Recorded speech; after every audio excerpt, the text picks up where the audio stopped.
네, 안녕하세요. 김종호의 경제TV 경제상식 시간인데요. 오늘 보유세와 또 공급 확대, 주택 공급 확대 이 효과를 대비시켜서 여러분들께 말씀드리고자 합니다. 결론부터 말씀을 드리자면 보유세를 통해서 단기적으로 집값을 떨어뜨릴 수는 있다. 하지만 그렇게 떨어지는 것, 집값이 떨어진다고 하더라도 그것은 착각에 불과하다. 결국 새로 집을 사는 사람은 그 부담은 똑같은 것이다 라고 하는 말씀이고요. 장기적으로는 오히려 새로 집 살 사람들, 지금 무주택자들에게 손해를 안겨주는 정책이 바로 이 보유세 강화 정책이다 라는 그런 말씀이에요. 반면에 공급 확대 정책은 이 공급을 확대하는 과정에서 번거로운 일도 많고 그렇지만 결국은 이게 전체적인 주거 수준을 높이는 정책, 그래서 무주택자에게 가장 좋은 정책, 그게 바로 공급 확대 정책이다. 이제 이런 결론입니다. 자, 슬라이드를 한번 보실까요? 보유세 인상의 단기적 효과 이렇게 돼 있죠? 네. 집값이 올라갈 때마다 정부가 보유세 인상, 종부세 인상 이런 카드들을 다 이제 갖고 나오고 그럽니다. 공시지가 현실화라고 하는 것도 보유세 인상을 하기 위한 어떤 하나의 수단으로 등장을 하곤 하는 것이죠. 네. 자, 그런데 보유세를 인상을 하면, 보유세를 아주 세게 매기게 되면 집을 갖고 있는데 한 달에, 그러니까 1년에 한 1,000만 원씩 막 세금을 매긴다고 생각을 해보세요. 예. 그러면 진짜 집값이 떨어지죠. 예. 분명히 보유세 강화를 하면 집값이 떨어집니다. 자, 그런데 그건 진짜 집값이 떨어지는 걸까요? 보유세를 강화하면 집값이 얼마나 떨어질까요? 보유세 부담만큼 떨어집니다. 보유세 부담만큼 떨어져요. 그러면 여러분들이 새로 집을, 지금은 무주택자세요. 근데 새로 집을 살려고 합니다. 그러면 1년에 예를 들어서 어떤 집에다 대고 보유세를 1,000만 원씩 막 떼기로 그렇게 결정을 했어요. 그래서 집값이 떨어졌어. 얼마나 떨어졌느냐? 한 3, 4천만 원 정도는 떨어지지 않겠어요? 왜냐하면 올해 1,000만 원 내야 되고 내년에도 1,000만 원 내야 되고 그 후년에도 1,000만 원 내야 되고 1,000만 원을 계속 이어지는데 그것을 이자율이나 이런 걸로 다 할인해서 더해보면 어쩌면 한 5천만 원 정도 떨어질 수도 있을 것 같아요. 매년 1,000만 원 정도 이렇게 보유세를 추가로 인상을 하게 되면 말이죠.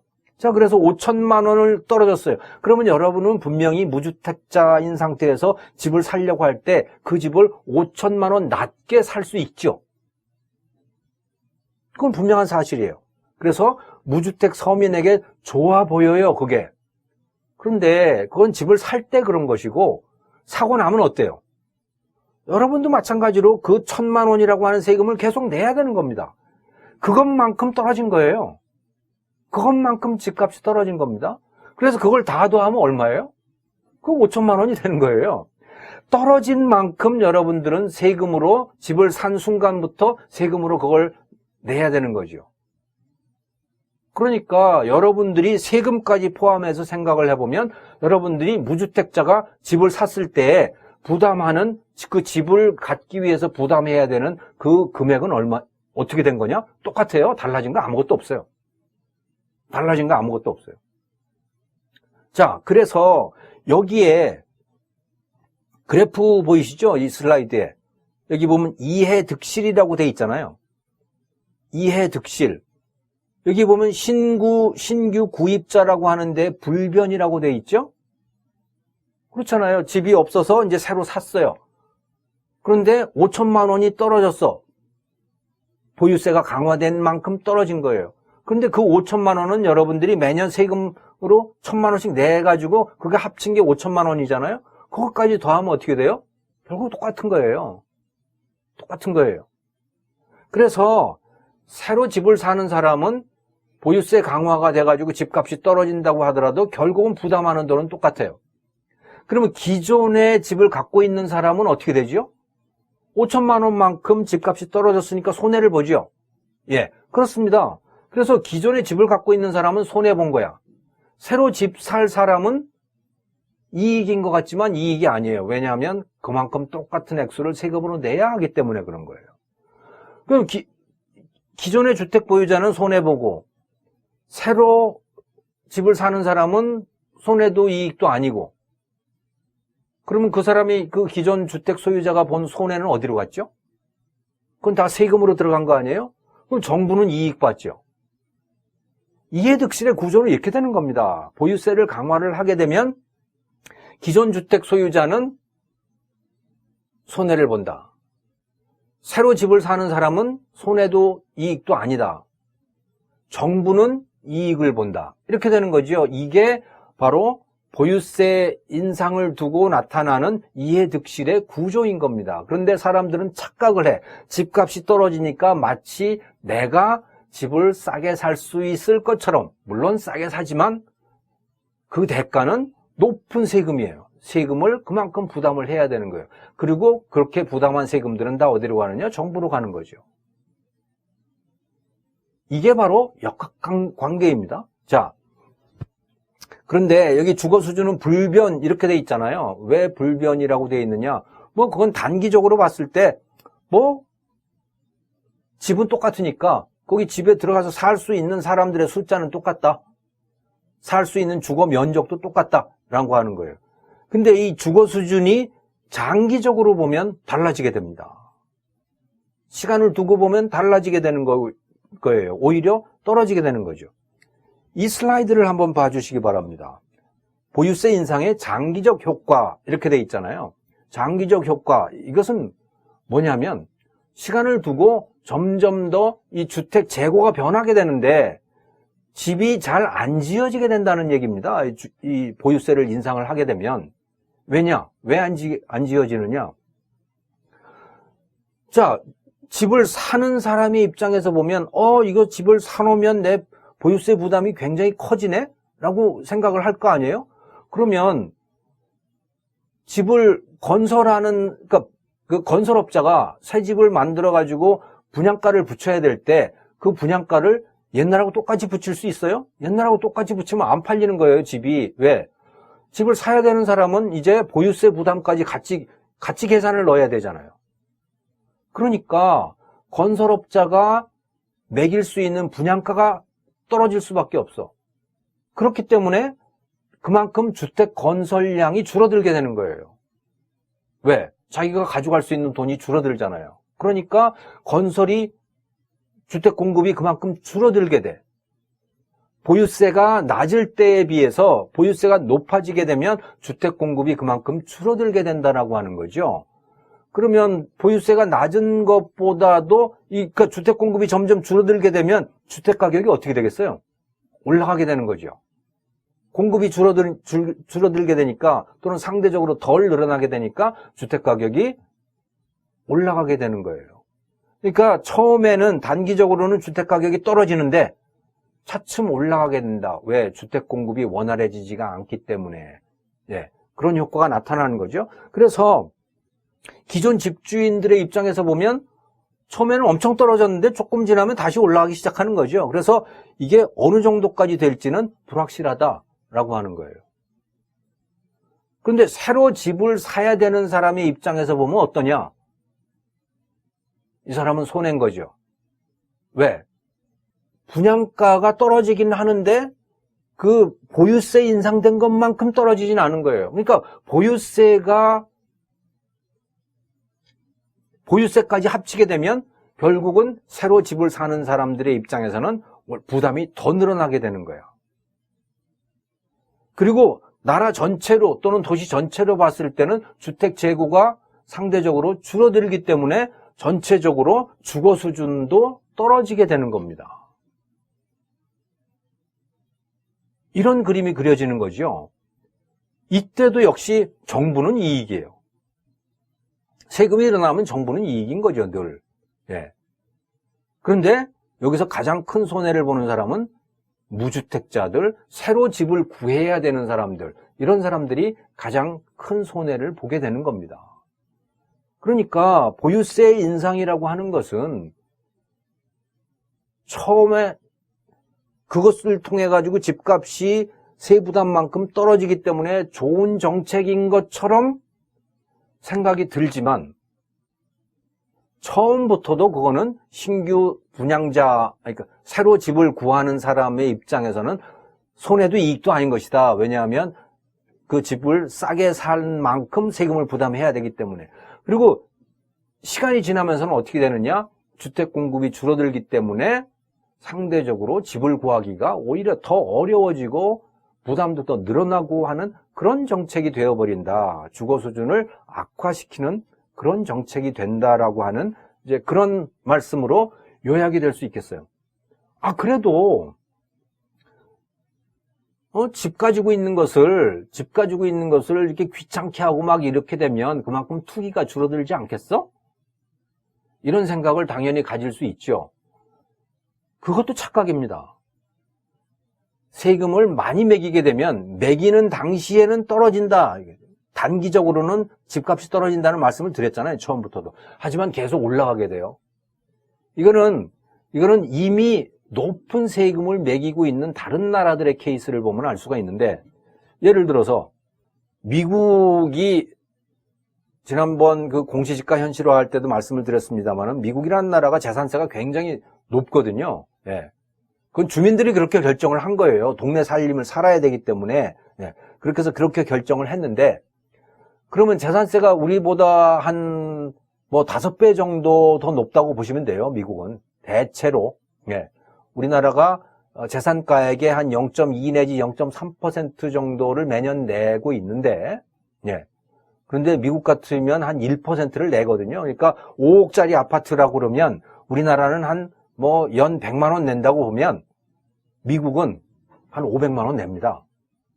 그러면 그 미국은 우리나라보다 보유세 부담이 5배나 높으니까 투기 같은 거 없어야 되잖아요. 정말 그럴까요? 천만에입니다. 미국은 그야말로 투기의 천국이에요.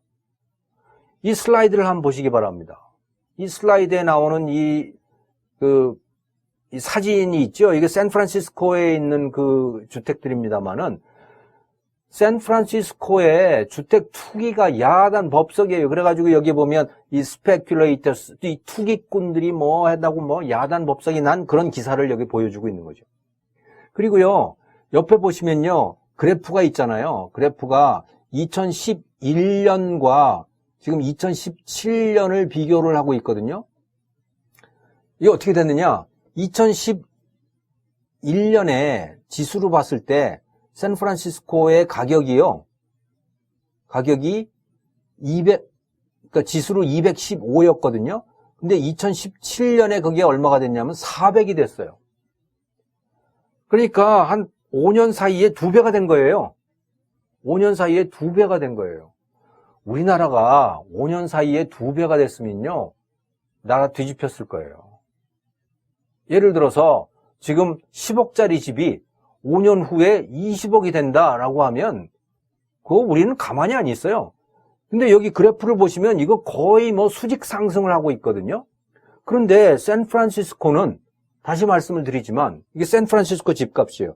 샌프란시스코는 재산세율이 우리나라보다 5배나 더 높아요. 보유세율이 그만큼 5배나 더 높다고요. 그런데도 이런 현상이 나타나는 거거든요. 이건 뭘 얘기를 해주고 있냐면 세금이 높으냐 낮으냐라고 하는 것은 그 세금이 매겨질 때만 딱 영향을 준단 말이죠. 그게 다 반영이 되고 나면 그 다음해부터는 어떻게 되느냐? 또 똑같이 올라가는 거예요.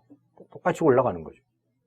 이것은 샌프란시스코만 그런 게 아니고요. 여기 그 다음에 이 그래프를 한번 보시기 바랍니다. 이거는 1990년부터 2017년까지 그 나라 전체의 집값이 어떻게 됐느냐라고 하는 걸 보여주고 있는데요. 1990년을 1로 봤을 때 2017년이 얼마냐라고 하는 거거든요. 한국은 그 기간 동안에 평균적으로 1.8이 됐어요. 80%가 올랐어요.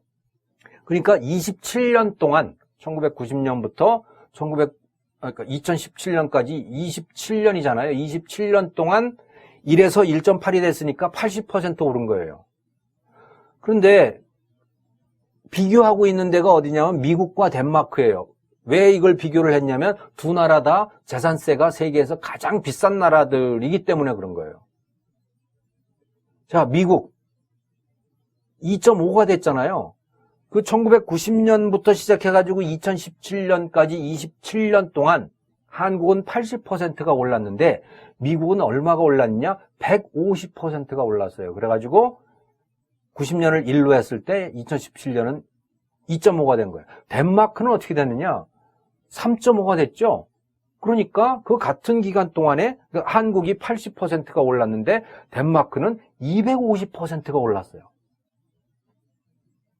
예를 들어서 5억짜리 아파트면 한국은 이 기간 동안에 9억이 된 거야. 그런데 덴마크는 어떻게 됐느냐?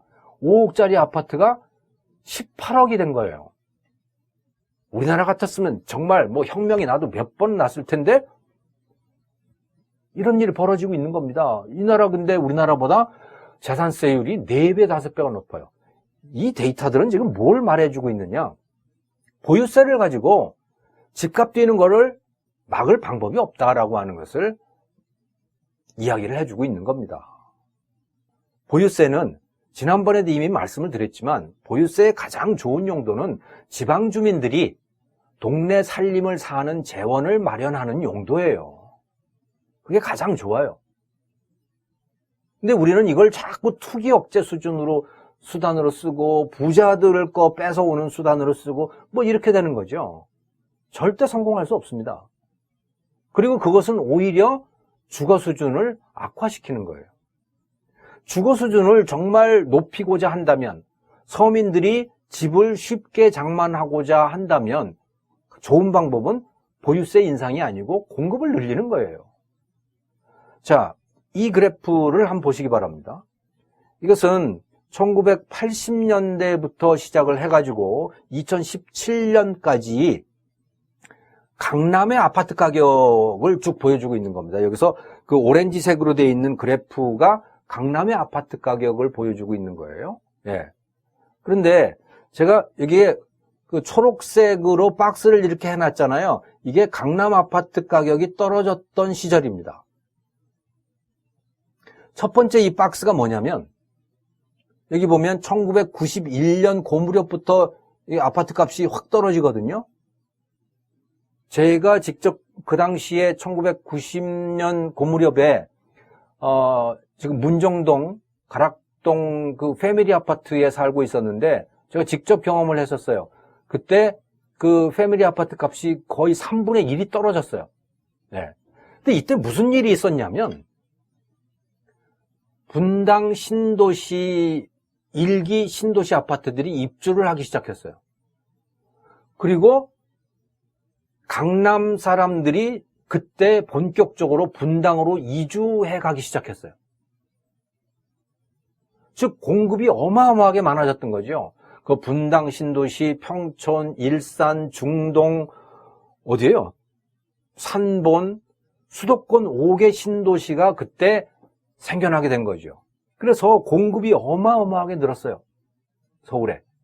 서울 근교에 공급이 늘게 되고 강남 사람들도 거기로 옮겨가게 되고 그렇게 된 거예요. 그랬더니 서울 전체 집값이 다 떨어진 거죠. 강남 아파트 값도 떨어졌다는 거예요. 그래서 여러분들이 보시는 이 오렌지색, 그 초록색 박스 안에 들어있는 여기입니다. 이게 거의 10년간 이렇게 유지가 됐죠. 즉 공급을 확대하면 값은 떨어지게 돼 있어요.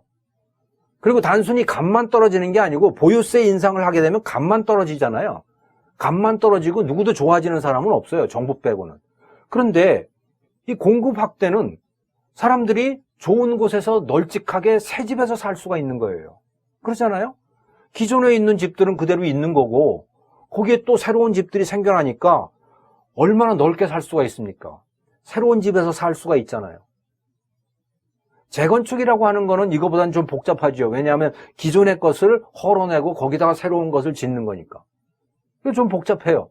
하지만 낡은 집이 사라지고 거기에 새 집이 또 더 넓은 평수로 더 많은 호수가 생겨나죠. 그래서 또 주거 수준이 좋아지는 거예요. 이게 공급 확대거든요.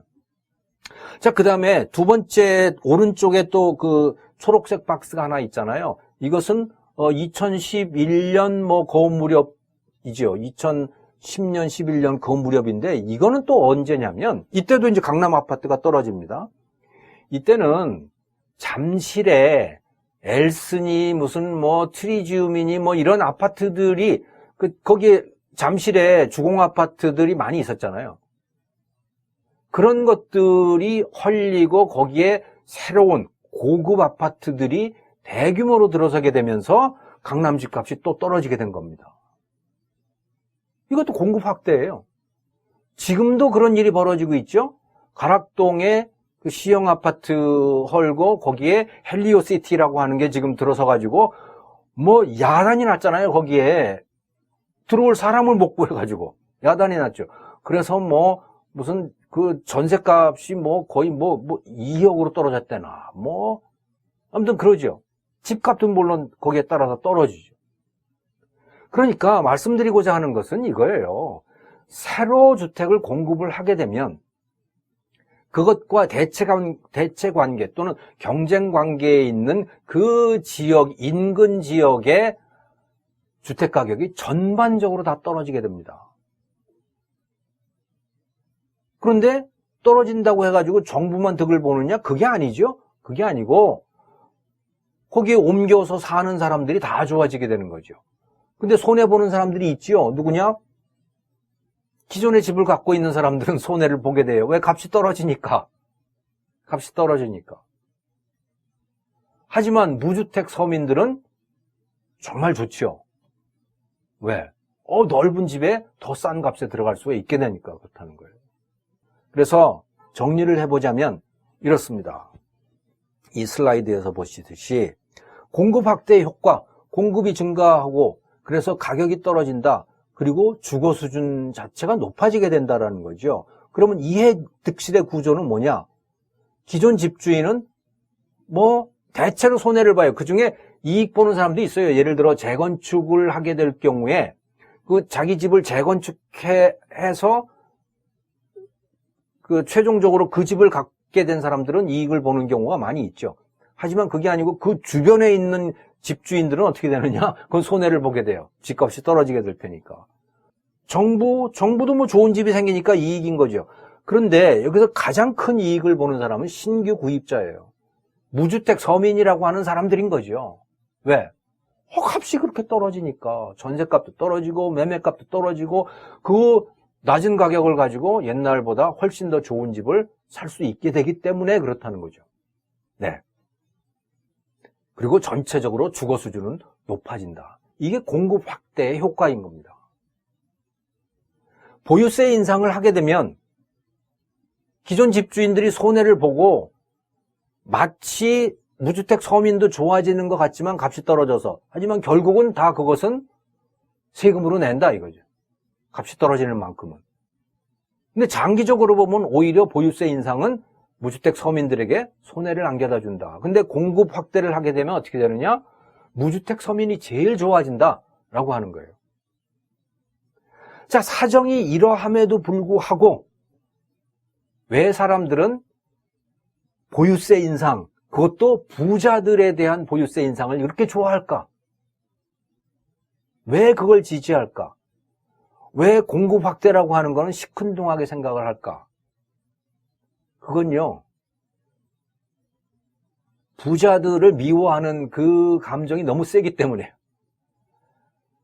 내가 이익을 보는지 손해보는지는 잘 모르겠는데 아무튼 보유세 인상하면 저놈들 어쨌든 골탕 먹일 수 있잖아? 라고 하는 게 그 감정이 너무 강한 거예요. 그래서 보유세 인상하면 박수를 그렇게 치는 거예요. 그리고 시민단체도 그러고 김현미 장관도 그렇고 문재인 대통령도 그렇고 보유세 인상이야. 왜? 그 부자들을 두드리는 것이기 때문에 그런 거죠. 하지만 그것은 서민에게 안 좋은 정책이에요. 서민에게 진짜 좋은 정책은 뭐냐? 공급 확대예요. 근데 공급 확대를 하게 되면 그 건설회사들, 건설업자들만 배불리는 거 아니야? 이렇게 생각을 하는 거죠. 물론 공급 확대하면 건설업자들 돈 벌어요. 왜? 물량이 많아지니까, 건설 물량이 많아지니까 돈 벌겠죠. 하지만 가장 큰 수혜자는 누구냐? 무주택 서민입니다. 그래서 이 문제, 보유세 인상이냐, 공급 확대냐라고 하는 거, 이건 진짜 무주택 서민의 관점에서 봐야 된다. 그리고 무주택 서민의 관점에서 봤을 때 가장 좋은 정책은 바로 공급 확대 정책이다 라고 하는 말씀입니다. 감사합니다.